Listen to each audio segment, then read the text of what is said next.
واسأل القرية التي كنا فيها والعير التي أقبلنا فيها وإنا لصادقون قال بل سولت لكم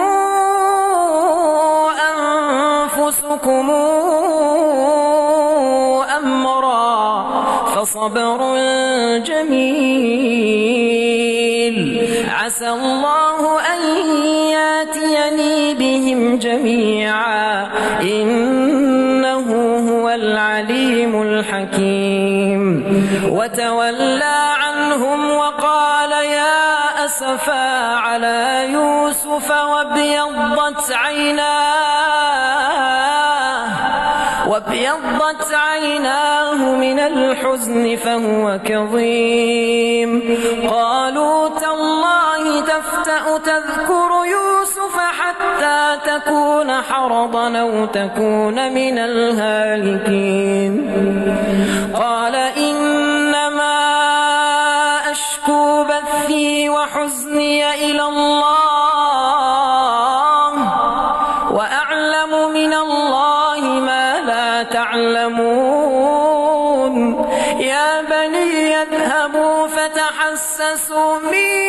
يوسف وأخيه ولا تيأسوا من روح الله إنه لا ييأس من روح الله إلا القوم الكافرون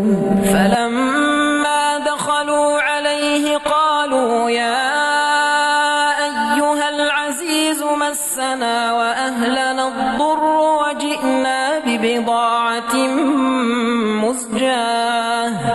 فأوف لنا الكيل وتصدق علينا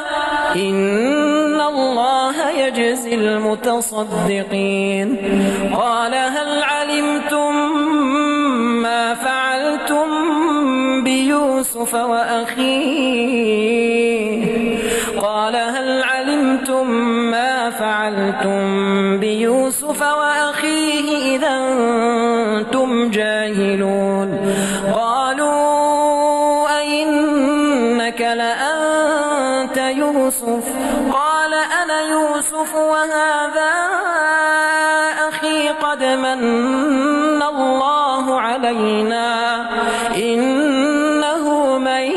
يتق ويصبر فإن الله لا يضيع أجر المحسنين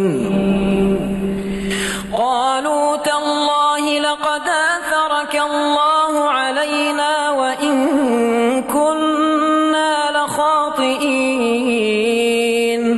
قال لا تثريب عليكم اليوم يغفر الله لكم وهو أرحم الراحمين اذهبوا بقميصي هذا فألقوه على وجه أبي يات بصيرا واتوني بأهلكم أجمعين ولما فصلت العير قال أبوهم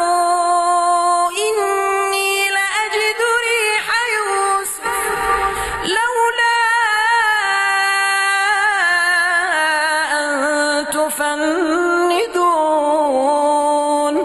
قالوا تالله إنك لفي ضلالك القديم فلما أن جاء البشير ألقاه على وجهه فارتد بصيرا قال ألم قل لكم إني أعلم من الله ما لا تعلمون قالوا يا أبانا استغفر لنا ذنوبنا